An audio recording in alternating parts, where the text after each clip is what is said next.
Base na records del Department of Social Welfare and Development, tali na 2,111 household beneficiaries na rehiyon, el de mas reciente yakita na lista del Pantawid Pamilyang Pilipino Program o 4Ps. Según con el Regional Information Officer del DSWD, Ley Madeline Espiritu Santo, después descubrí que tiene ya regular encontrada o busca la vida maga beneficiario.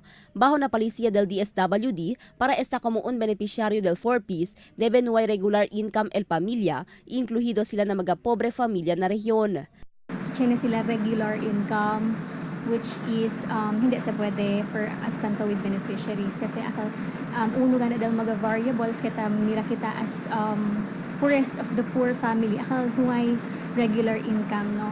Fuera con yakita también la lista con el 344 household beneficiary del 4Ps por causa na se llama inclusion error. Ta incluye el mga beneficiario quien hay mas anak siya na edad de 0 to 18 years old. El delisting con mga beneficiario, yaman na después el stricto monitoring del DSWD na di ila mga beneficiario y contribución del público por medio del mga complain.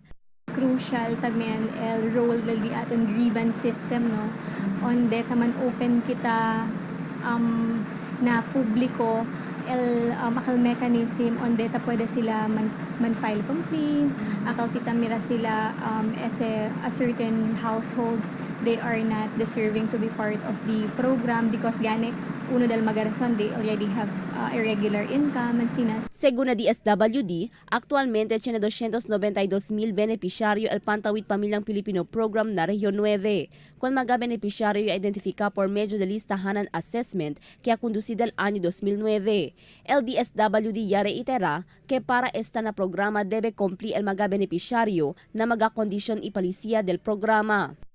El tan emphasize kita, no, na di aton mga beneficiaries kasi el Pantawid program is not a dole out. So they are given monetary assistance or cash assistance in exchange of the conditionalities kaya necesita sila mang comply.